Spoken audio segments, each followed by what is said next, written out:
ఓలేటి శ్రీనివాస భానుగారు రచించిన బెలగం కథలు సంపుటి నుంచి అందమైన అనుభవం కథ. మధ్యాహ్నం 1 గంట వేళ లాయర్ లక్ష్మాజీరావు గారింట్లో ఆందోళన. 10 ఏళ్ల సీనుబాబు కనిపించటం లేదు. ఇంట్లోని 16 గదులు వెతికారు. ఎక్కడా లేడు. ఎటు వెళ్లాడో తెలీదు. ఉదయం 7 గంటలకే ఆకలన్నాడు. ఇడ్లీ కావాలన్నాడు. అగ్రహారం వీధిలోనే 2 ఇళ్లకి అవతల శ్రీనివాసరావు హోటల్ నుంచి 2 ఇడ్లీలు తెప్పించారు. అవి తిని పాలు తాగిన సీనుబాబు ఎక్కడికి వెళ్లాడో. మధ్యాహ్నం 1 గంట అవుతున్నా ఇంటికి రాలేదు. సీనుబాబుకి వారం రోజుల పాటు విపరీతమైన జ్వరం, ఒకటే కలవరింతలు. లంఘనాలు చేయటం వల్ల పిల్లడు పీక్కుపోయి పుల్లలా అయిపోయాడు. 2 రోజుల క్రితం టెంపరేచర్ నార్మల్కి వచ్చింది. నిన్ననే పథ్యం పెట్టారు. సీనుబాబు వాళ్ళ అమ్మమ్మ నారాయణమ్మ తిరగల్లో బియ్యం విసిరింది. నూక పట్టింది. దోరగా వేయించి పలచటి జావ చేసింది. అందులో కమ్మగా నెయ్యి వేసి వేడి చారు పోసి మెత్తగా గుజ్జులా కలిపింది. నంచుకోవడానికి పాత మాగాయ ముక్క వేసింది. ఆవురావురని తిన్నాడు సీనుబాబు. తిన్న వెంటనే ఆవలింతలు. కళ్ళు బరువెక్కాయి. నిద్రపోకూడదట, బయటికి వెళ్ళకూడదట. మళ్లీ జ్వరం వస్తుందన్నారు. అందువల్ల ఆ మాట ఈ మాట చెబుతూ సీనుబాబుని రోజంతా కూర్చోబెట్టారు. సీనుబాబు వాళ్ల జున్నక్కయ్య పొరుగున బండారు వారింట్లోనే ఉంటుంది. ఆవిడ భర్త సంజీవరావు గారు కూడా అడ్వకేటే. లాయర్ లక్ష్మాజీరావు గారికి అసిస్టెంటు. జున్నక్కయ్యకి థర్మామీటర్ చూడడం వచ్చు. ఇంట్లో ఎవరికి ఒంట్లో బాగులేకపోయినా థర్మామీటర్ చూడడం, జగ్గునాయుడు రిక్షా మీద గవర్నమెంట్ ఆసుపత్రిలో డాక్టర్ లక్ష్మిగారికి చూపించడం జున్నక్కయ్య డ్యూటీలే. ముందు రోజు పథ్యం పెట్టిన తర్వాత ఆవిడ గంటకి వచ్చి సీనుబాబుకి జ్వరం చూసేది. చూసిన ప్రతిసారి నార్మల్ అనేది. అది వినగానే నారాయణమ్మ అరసవిల్లి సూర్యనారాయణమూర్తి దయవల్ల పిల్లాడికి తెరిపిచ్చింది అంటూ దండాలు పెట్టేది. పథ్యం పెట్టిన రాత్రి బరువైన ఆహారం తినకూడదట. డాక్టర్ లక్ష్మిగారు మరీ చెప్పారు. అప్పట్లో రోజు సాయంత్రం పార్వతీపురం టౌన్ నుంచి తల మీద అద్దాల పెట్టె మోసుకుని బన్, రోటీ, బిస్కెట్ అంటూ 2 అన్నదమ్ములు బెలగం వీధుల్లో అమ్మకానికి వచ్చేవాళ్లు. ముందు రోజు సాయంత్రం వీధిలో కేక విని సీనుబాబు వాళ్ల అమ్మ బొజ్జమ్మగారు గుమ్మంలోనే రొట్టె తీసుకున్నారు. పెనం మీద దోరగా కాల్చి పంచదార చల్లి రాత్రి సీనుబాబుకి ఇచ్చారు. రొట్టె తిని పాలు తాగి మాత్ర వేసుకున్న సీనుబాబు హాయిగా నిద్రపోయాడు. ఉదయం తులసికోట దగ్గర శ్రీ తులసి ప్రియ తులసి జయమునీయవే అంటూ అమ్మమ్మ పాటతో సీనుబాబుకి మెలకువ వచ్చింది. ఒంట్లో తేలిగ్గా ఉండడంతో మేడ నుంచి దిగి కిందకి వచ్చాడు. మొహం కడుక్కోగానే మళ్లీ పక్కింటి నుంచి జున్నక్కయ్య వచ్చింది. సీనుబాబును నోరు తెరవమని 4 కింద థర్మామీటర్ ఉంచింది. కాసేపటి తర్వాత బయటకు తీసి చూసి నార్మల్ అంది. ఇంట్లో వాళ్లతో పాటు సీనుబాబు కూడా హమ్మయ్యా అనుకున్నాడు. ఇడ్లీ కావాలని అడిగి తెప్పించుకుని తిన్నాడు. గోరువెచ్చని పాలు తాగాడు. ఆ తర్వాత చెప్పా పెట్టకుండా ఎటు వెళ్ళిపోయాడో. మధ్యాహ్నం 1 గంట అవుతున్నా పిల్లడి జాడలేదు. ఇంట్లో వాళ్లలో ఆందోళన మొదలైంది. అదృష్టం, ఆ రోజు లాయర్ లక్ష్మాజీరావు గారు కోర్టు పని మీద పాలకొండ వెళ్లారు. ఆయన గనక ఊళ్ళో ఉండి ఉంటే చింతనిప్పులు కురిసేవి. బెలగాం హైస్కూల్లో చదువుతున్న సీనుబాబు అన్నయ్యలు సూర్యన్, నాగులు లంచ్ టైంలో ఇంటికి వచ్చారు. పాపం భోజనం చెయ్యకుండానే తమ్ముణ్ణి వెతకటానికి బయలుదేరారు. సీనుబాబుకి బెలగాం 3 వీధుల్లోనూ స్నేహితులే. అగ్రహారం వీధి రామమందిరం దాటితే కాటపాటి రామలింగేశ్వరరావు, పేరేపు రామచంద్రమూర్తి ఉన్నారు. నాగులు అక్కడికి వెళ్లాడు. చర్చి వీధిలో తాత చిరంజీవి, మాస్టారి అబ్బాయి శివప్రసాద్ ఉన్నాడు. అక్కడికి సూర్యం వెళ్లాడు. నాయుడు వీధి వైపు డాక్టర్ బాపిరాజు గారి బంగ్లా ఇంటి వెనక పాలకోడేటి అడవి పంతులు, ఇంకా ఎగువన జామి శ్రీరామూర్తి మాస్టారి అబ్బాయి ప్రభాకరు ఉన్నారు. ఆ 2 ఇళ్లకి సీనుబాబు వాళ్ల మేనమామ సూర్యుడు వెళ్లాడు. వెళ్లిన ముగ్గురు మొహాలు వేలేసుకుంటూ వచ్చారు. సరిగ్గా అదే సమయానికి సీనుబాబు పెద్దన్నయ్య లాయర్ బంతిబాబు కోర్టు నుంచి, రెండో అన్నయ్య టీచర్ బుచ్చిబాబు పార్వతీపురం టౌన్లో ఆడబడి వీధి స్కూల్ నుంచి భోజనానికని వచ్చారు. ఇవాళ సెలవు రోజు కాదు. వాడి స్నేహితులెవ్వరూ ఇళ్లలో ఉండరు. అలాటప్పుడు ఉదయాన్నే వీడు వాళ్ల ఇళ్లకి ఎందుకు వెళ్తాడు అంటూ బంతిబాబు లా పాయింట్ తీశాడు. వాడు బెలగాం నుంచి టౌన్ దాకా సినిమా వాల్ పోస్టర్లు చూసుకుంటూ దారి తప్పిపోయి ఉంటాడు.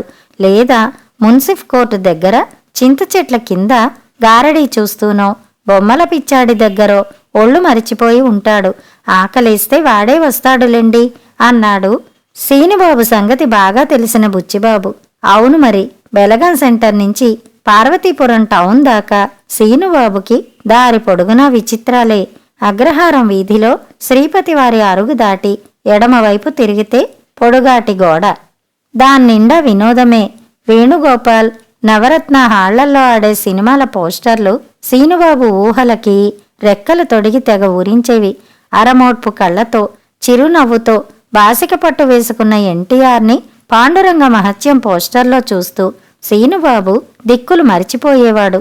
అలాగే ఎన్టీఆర్ 10 తలకాయల మీద కైలాస పర్వతం ఉన్న సీతారామ కళ్యాణం పోస్టర్ చూసిన రోజున ఆ సినిమాకి తీసుకెళ్లమంటూ తిండి మానేసి నానా అల్లరి చేశాడు. ఎక్కడ శ్రీ వెంకటేశ్వర మహత్యం సినిమా పోస్టర్ కనిపించినా దండం పెడితే గాని కదిలేవాడు కాదు. బడికి టైం అవుతోంది పదరా అంటూ రోజు ఉదయం మధ్యాహ్నం వాళ్ల పాపయ్యక్క సీనుబాబు జబ్బ పట్టుకుని బెలగాం ఆర్సీఎం స్కూల్కి లాక్కుపోయేది. అలా కొన్ని సంవత్సరాలు గడిచాక పాపయ్యక్క హయ్యర్ క్లాసులకి వచ్చింది. బెలగాం హైస్కూల్కి మారిపోయింది. దాంతో సీనుబాబుకి బోలెడంత స్వేచ్ఛ వచ్చినట్టయింది.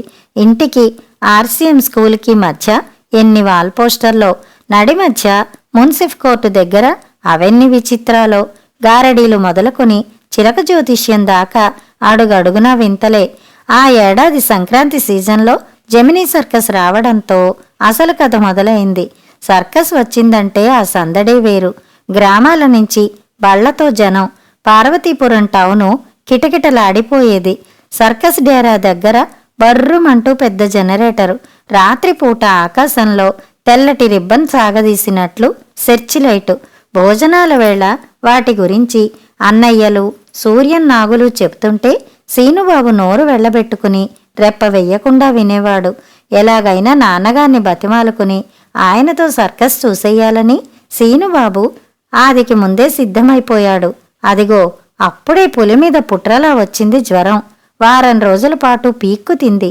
ఒంట్లో కాస్త నిమ్మళించి పద్యం దిగగానే సీనుబాబు కళ్ళలో వెలుగు, కాళ్ళకి పరుగు వచ్చినట్లున్నాయి. ఉదయం అనగా వెళ్లిన వాడికి మధ్యాహ్నం 1 గంట దాటినా ఇల్లు గుర్తుకు రాలేదు. ఇంట్లో ఎవరికీ తిళ్ళు లేవు. వేసిన కంచాలు వేసినట్టే ఉన్నాయి. వంటలు చల్లారి నీరు కారిపోతున్నాయి. అందరికీ ఒకటే బెంగ, సీనుబాబు ఎక్కడున్నాడో, ఎటు వెళ్ళిపోయాడో. బొజ్జమ్మగారికి దుఃఖం ఆగలేదు.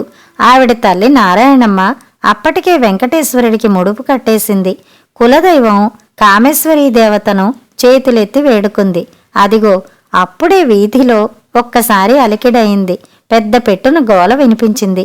బుచ్చిబాబు వీధి గుమ్మంలోకి వచ్చాడు. బెలగాం సెంటర్ వైపు చూశాడు.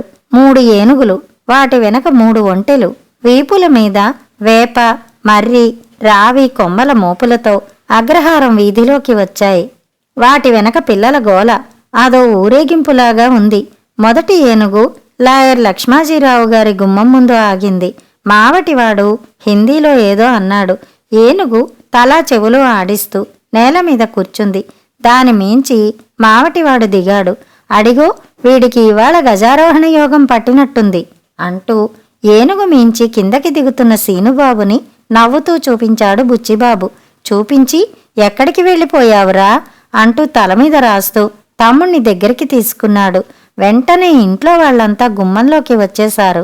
పొరుగింటి బండారువారి వెంకన్న, తమ్మన్న, ఎదురింటి వెంకోబరావు గారి అబ్బాయి డాక్టర్ రాఘవేంద్రరావు నడివీధిలోని దృశ్యాన్ని వింతగా చూస్తున్నారు. అందరి దృష్టి తన మీదే ఉండడంతో సీనుబాబుకి సిగ్గు, భయము ఒకేసారి వేశాయి. తప్పు చేసిన వాడిలా తలదించుకున్నాడు. తనులు తినడం ఖాయం అనుకున్నాడు. అంతలో మావటివాడు నవ్వుతూ అందరికీ నమస్కరించాడు. సీనుబాబు చేతిలో పాస్ ఉంచి ఆ రోజు సర్కస్ షోకి రమ్మని చెబుతూ తన జంతువులతో తిరిగి వెళ్ళిపోయాడు. బొజ్జమ్మగారు ఇంట్లోంచి వచ్చారు. సీనుబాబుని చుట్టేసుకుని నవ్వుతూనే ఏడ్చేశారు. నారాయణమ్మ సీనుబాబుకి ఎండుమిరపకాయలు దిష్టి తీసి పొయ్యిలో పడేసింది. ఎవ్వరూ కామెంట్లు చెయ్యొద్దని బంతిబాబు కళ్లతోనే సైగ చేశాడు. సీనుబాబుని మెల్లగా సముదాయిస్తూ మచ్చిక చేసుకున్నాడు. మంచి మాటలు చెబుతూ విషయం రాబట్టాడు. ఆ రోజు ఉదయం సర్కస్ కంపెనీ వాళ్ళు ఏనుగులకి, ఒంటెలకి దగ్గరలోని పల్లెటూళ్లలో మేత సంపాదించాలని పార్వతీపురం టౌన్లో బయలుదేరారు. చిన్న తరహా ఊరేగింపులాగా బెలగం సెంటర్కి వచ్చారు. అప్పుడే ఇడ్లీలు తిని పాలు తాగి వీధి గుమ్మంలో కూర్చున్న సీనుబాబు వాటిని చూశాడు. ఆసక్తితో బెలగం సెంటర్ వైపు పరిగెత్తాడు. అలా పరిగెత్తినవాడు సెంటర్లో ఆగిపోలేదు. ఏనుగులకి, ఒంటెలకి కళ్ళప్పగించి వాటిని అనుసరిస్తూ వెళ్ళిపోయాడు. ఎంత దూరం గడిచిందో తెలీదు. సర్కస్ జంతువులు వెంకమ్మపేట దాటాయి. పెదబొండపల్లి చేరుకున్నాయి. అక్కడి నుంచి మృత్యుంజయ నగరం దాకా దారి పొడుగున ఏపుగా పెరిగిన చెట్ల కొమ్మలు నరుకుతూ జంతువుల మీద మోపులు కడుతున్న సర్కస్ మనుషులు తమను అనుసరిస్తున్న సీనుబాబుని చూసి ఆశ్చర్యపోయారు. చిన్న కుర్రాడు చాలా దూరం తమ వెంట రావడం చూసి జాలిపడ్డారు. వాళ్లలో తెలుగు వచ్చిన ఓ మావటివాడు సీనుబాబు వివరాలు తెలుసుకున్నాడు. అమాయకమైన ఆ వయసులో అడవి జంతువుల పట్ల ఉండే ఆసక్తిని అతడు అర్థం చేసుకున్నాడు. తమ పని పూర్తి కాగానే పిల్లాడిని ఏనుగు మీద కూర్చోపెట్టుకుని ఇంట్లో దింపి వెళ్ళాడు. వెళ్తూ బహుమతిగా సర్కస్ పాస్ ఇచ్చి మరీ వెళ్ళాడు. బంతిబాబుకి అర్థమైంది. సీనుబాబుని మందలించలేదు. తువ్వాలుతో మొహం తుడిచాడు. తల దువ్వాడు. బుగ్గలు పుణికిపుచ్చుకుని చేతిలో గుప్పుడు జేబీ బంగారం బిస్కెట్లు పోస్తూ ఇంకెప్పుడూ ఇంట్లో చెప్పకుండా ఇలా వెళ్లకు అన్నాడు. అప్పటి వరకు భయంతో బిక్కచచ్చిపోయిన సీనుబాబు బంతి అన్నయ్యను చుట్టేసుకుని భోరుమన్నాడు. కథ సమాప్తం.